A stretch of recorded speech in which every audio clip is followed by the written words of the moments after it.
Hello survivors, hello family and friends. This is Roy from Bootsy Sweetheart's Guide to Life. Another disappointing experience with a very special video.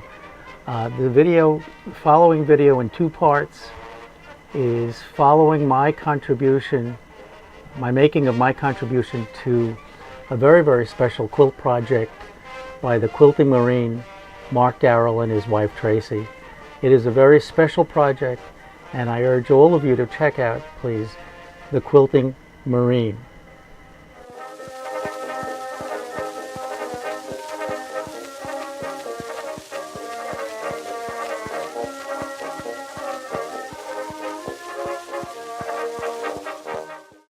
All right, guys, this is from Roy Schmidt.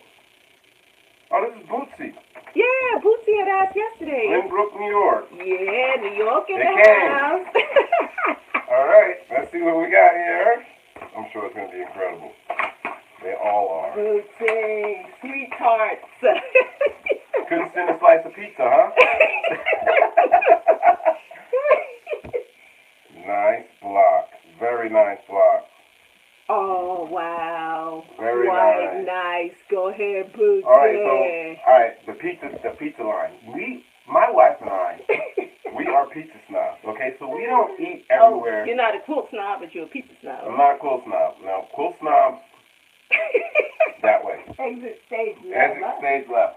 Pizza snob, you're more than welcome, all right?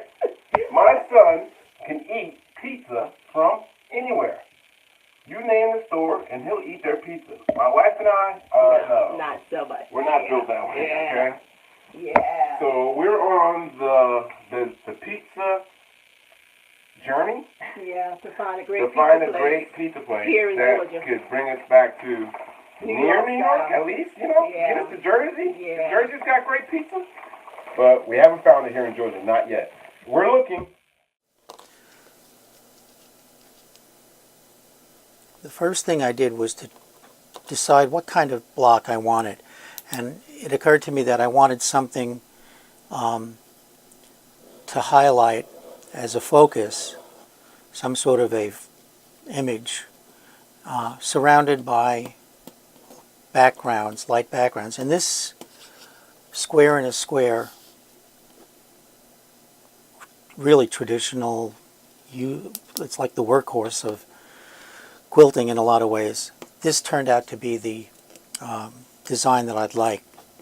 And now the best part was shopping for fabric. I didn't have a lot of patriotic, I had some. So I went out to Joann's and I got my 50% coupons going. I think it may have even been a senior discount day. And I shopped for fabric. Well, I found so many. This was nice. This was beautiful. I love this one. It's just sedate. This one actually I can use for a holiday. These were fat quarter packets. You've seen them, I'm sure. I don't remember how much they go for, but I'm sure you've seen them. I love this one. Here's another starry night kind of one. This one I had to open up a little bit to see the pattern. Now these came packaged, so you couldn't really open them.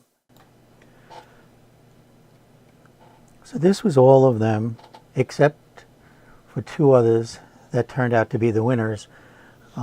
This I loved. It's very sparkly. It actually looks starry night. And these were all part of the fat quarters. I wanted lighter, but this just was so beautiful. I said, I've got to use that. So I decided on this dark blue for the inside to frame whatever image I come up with, and then this on the outside. And that became the design. It's really pretty. The others will find their way into some beautiful projects at some point. The problem we have with these fat quarters is that there was no focus fabric, no focus image. There wasn't anything to highlight. So I went back to Joann's. Oh, someone has to do these terrible chores. And I found this, and I thought when I was looking at it, I better buy it.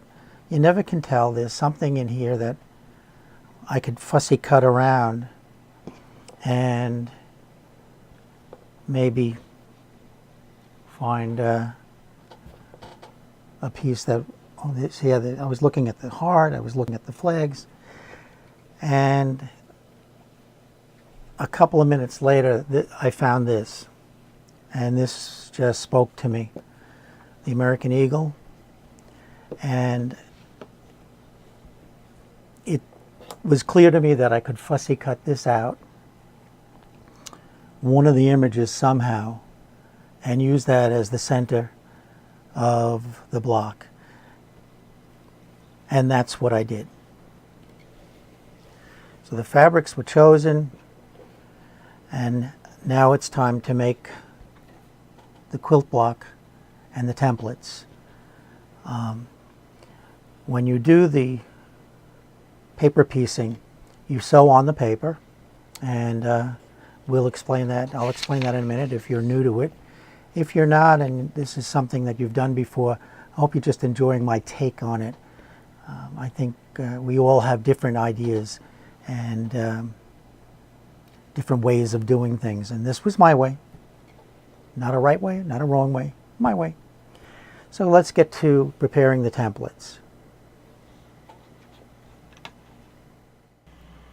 Paper piecing is such a lot of fun, and I have an old, very old copy of Electric Quilt, and I'm going to take you through the steps of preparing a paper piece block from there. I've chosen this piece, this quilt block, and it's, I think, defaults 6 by 6, and we need a 10 by 10. So I'm going in and changing the dimensions 10 inches by 10 inches, and that'll include the then the seam allowance will be extra, will be an addition. I haven't used this program in a while, so I'm fussing a little bit. The wonderful part about this is that it comes numbered. In this particular block, you can really assemble them just from the inside out, almost like a crazy quilt. I want to darken the lines so I can see them through the paper, and this allows you to do that. You can see me going back and forth as I re-practice and relearn this product. The new product is probably much, much better. Here I'm darkening the lines now. It's just that I haven't had the funds to update it yet. We will. I always print 2 or 3 copies so that I have extras to cut. You'll see here it prints on 4 pages, and that's a lot of gluing and assembling for a template.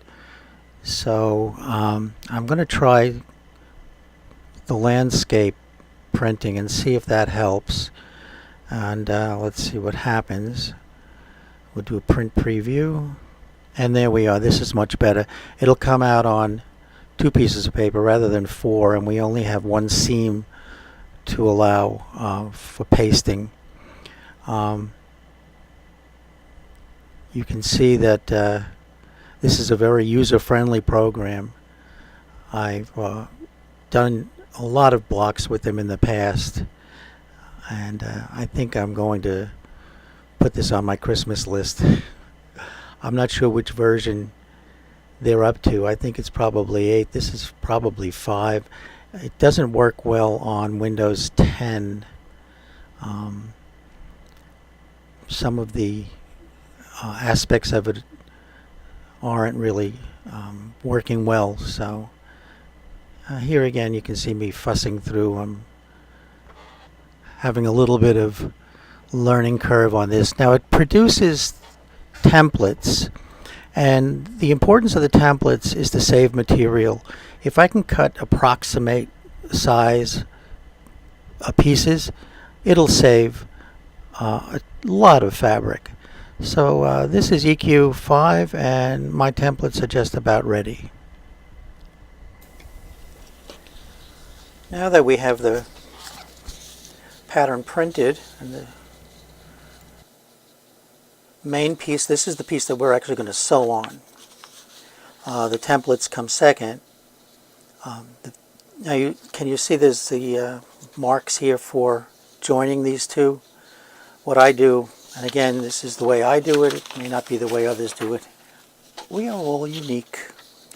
I'm going to cut the seam allowance off one side so that it isn't so thick. We don't want a lot of thick paper because we're going to have to tear this at some point. I have a rotary cutter just for paper. I'm making sure this has got to be pretty accurate if we want the thing to turn out. Oh, that was not good. Did you see that? Okay, that's going to take a little trimming. Not much, but a little. And I have paper scissors as well. So the ruler moved, which happens a lot if you're not careful. And I'm not going to worry too much about this because it'll all line up along here and that will line up automatically. Then what I do is on the other piece, you can use double stick tape, you can use regular tape, it doesn't matter. I'm going to use regular school paste. Remember this, we're going to have to sew near this and over it, but more importantly we're going to have to take it and rip it off the final block. So line it up the best you can. You see how that's all taking care of itself, that little blooper. Perfect. Now again, this is really too big to handle, so I'm going to trim some of the big pieces away and make it easier to handle, because all of this has to go under the machine. I don't need to do a ruler on it. What's nice is that even when the block is finished, you can see the seam allowance. Now, basically this is done. You don't really have to go and do any more. But I find it easier because we're going to have to fold back along all of those lines. And I'll show you when we put the block together. So at some point we're going to have to fold, actually we fold them this way, these lines. And this is where we're going to be tearing the paper, because these are stitching lines. These are stitching lines. Now, so what I do is, that one I've already done. I will either score these with any kind of bone folder or anything to make it easier to fold back. Excuse me, the allergies are awful. So you can either do that, and you'll see that that makes it a little bit easier to fold, but I prefer to use the seam tracing wheel, the pattern tracing wheel. This was my mom's. It's always amazing to be holding something that you know your parent held and used, and it's a way of connecting back with them even though they're not here anymore. And this makes little perforations. Go back and forth a couple of times, and then it's really easy to fold back, and we're going to have to fold back fairly accurately all of these lines. So that's the next thing that I do. Now,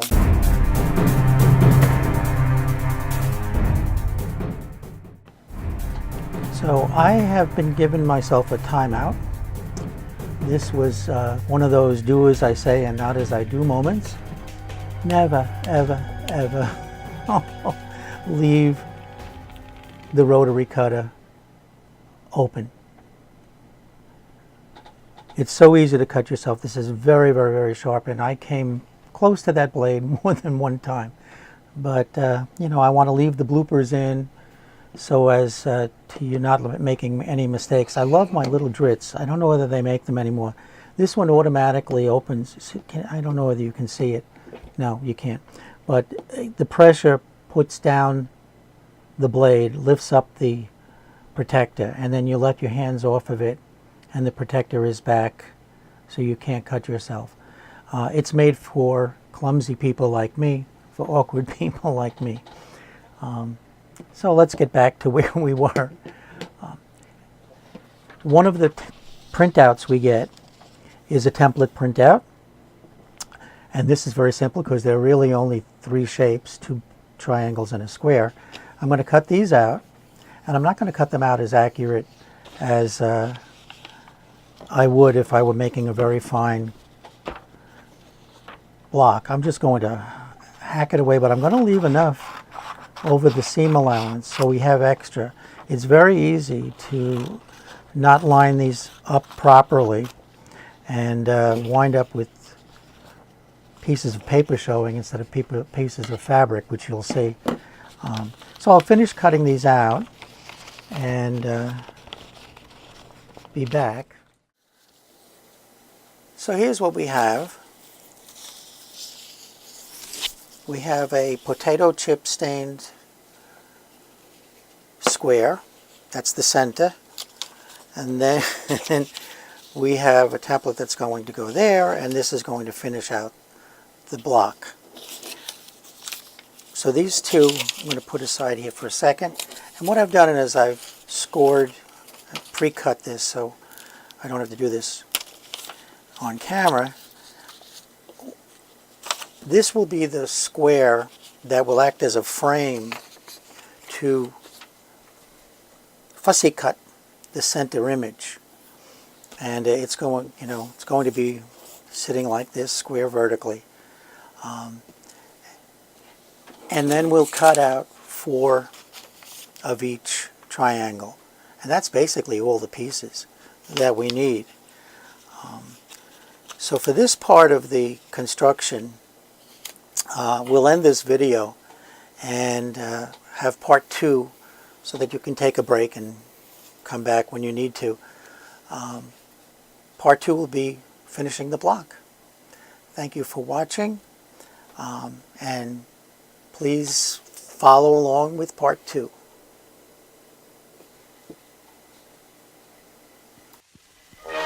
Well, this is the end of part 1. Thank you for tuning in. Look for part 2 coming in a few days, and I hope you'll get involved with quilting projects like this in your own backyard, your own neighborhood. This was just a wonderful experience for me. Thank you for watching. Please subscribe, please share, and please like. And in the words of my sewing mentor on television, Nancy Zeman, bye for now.